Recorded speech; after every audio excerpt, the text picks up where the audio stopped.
Otak pembunuhan Kolonel Katamso ditangkap saat tidur nyenyak di sebuah rumah. Begitulah nasib dari Mayor Mulyono, perwira Korem 072 Pamungkas yang merupakan otak penculikan dan pembunuhan Kolonel Katamso dan Letkol Sugiono.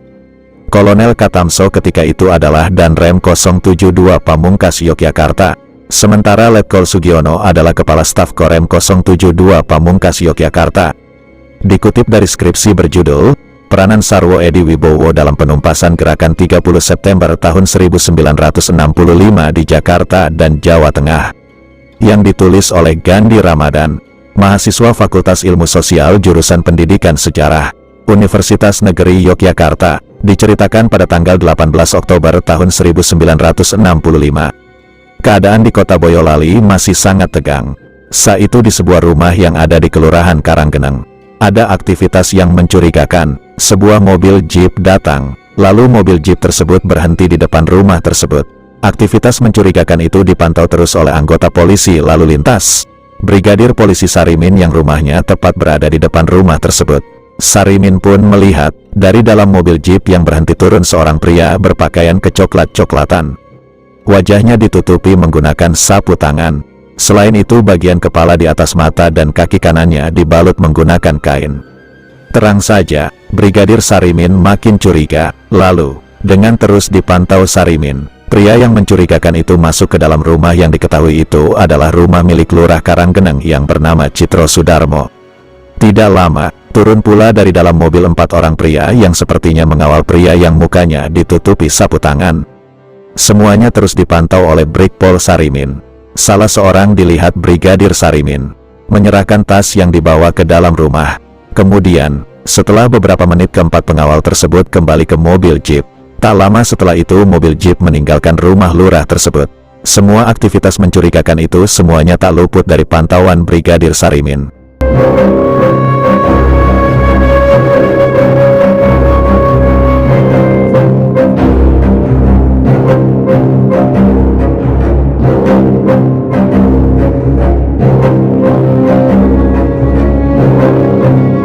Karena mencurigakan, Brigpol Sarimin pun segera bergegas dari rumahnya. Ia menuju kantor atasannya untuk melaporkan semua yang ia lihat di rumah Lurah Karanggeneng. Sarimin yakin orang yang wajahnya ditutupi sapu tangan itu adalah pentolan Gerakan 30 September yang sedang dicari-cari. Kemudian bersama dengan atasannya, Komandan Polisi Resor Boyolali, Kompol 1 R. Suyoto, Sarimin melaporkan apa yang dilihatnya kepada Polisi Militer Pos Boyolali. Setelah itu, Kompol 1 R. Suyoto dan Pelda Satinum, salah seorang perwira di Pos Polisi Militer Boyolali, melaporkan informasi dari Sarimin kepada Komandan Distrik Militer 0724. Lalu, setelah dianalisa, Dandim 0724 memerintahkan Pos Polisi Militer Boyolali untuk melakukan operasi penangkapan. Setelah mendapatkan perintah dari Dandim 0724, Komandan Pos Polisi Militer Boyolali mengerahkan 6 anggotanya untuk melakukan operasi penangkapan di rumah Lurah Karanggeneng yang dicurigai jadi tempat persembunyian gembong G30 SPKI. Dalam operasi penangkapan itu, 5 anggota Resimen Para Komando Angkatan Darat, RPKAD, ikut serta. Tidak hanya itu, 9 anggota Angkatan Kepolisian Republik Indonesia juga dilibatkan. Operasi penangkapan ini dipimpin oleh Pelda Satinum. Dalam rencana operasi penangkapan akan dilakukan sekitar pukul 10:30 waktu Indonesia bagian Barat. Tiba di rumah Lurah Karanggeneng yang dicurigai, anggota tim penyergap langsung menyerbu ke dalam rumah. Operasi penangkapan sukses. Ternyata benar, di sebuah kamar, seorang pria tengah tertidur nyenyak. Pria itu langsung disergap. Benar saja, pria tersebut adalah buronan yang sedang diburu.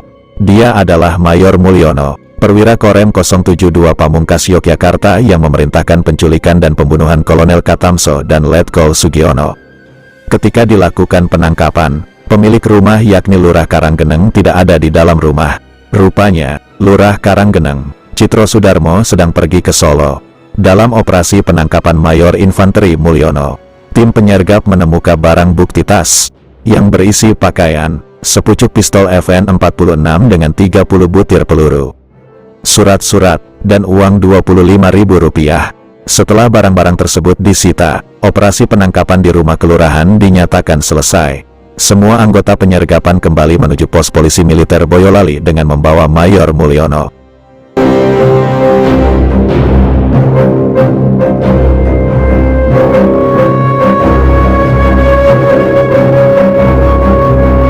Lalu bagaimana nasib dari ex-Mayor Mulyono selanjutnya setelah ditangkap?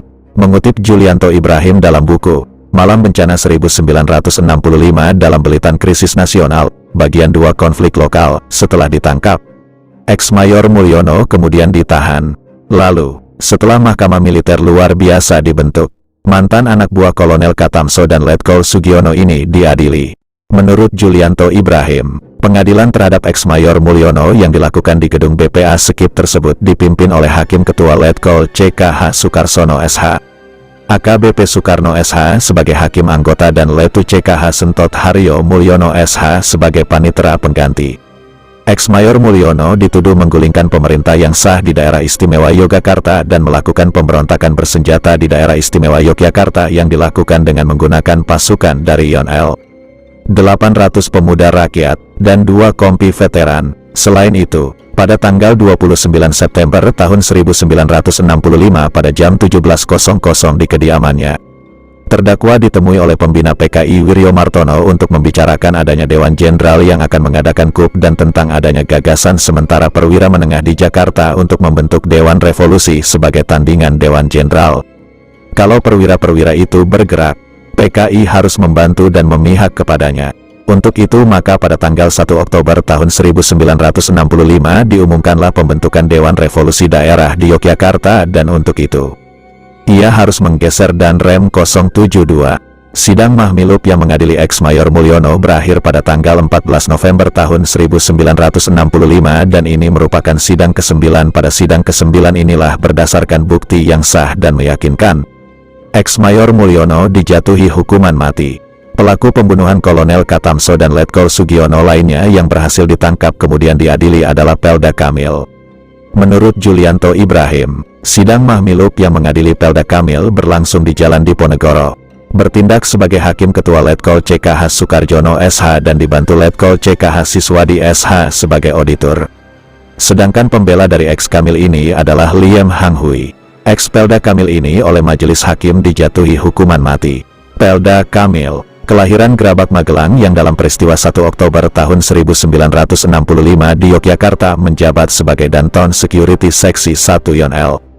Dituduh telah membunuh Danrem dan Kasrem 072 dan juga akan menghancurkan pemerintahan yang sah di Yogyakarta. Tuntutan tersebut berdasarkan pasal 109 ayat 4 sub 2 KUHP dan pasal 60 KUHP. Hukuman mati untuk terdakwa yang dengan terang-terangan berusaha merebut pemerintahan yang sah dan memerintahkan kepada Sertu Alip Toyo untuk membunuh Danrem dan Kasrem 072. Hal-hal yang memberatkan ex Pelda Kamil adalah perbuatannya sekaligus menyangkut 3 aspek, yaitu politik, kriminal, dan militer dan membuat porak-poranda tubuh Angkatan Darat serta mengakibatkan terganggunya program pemerintahan pada waktu itu.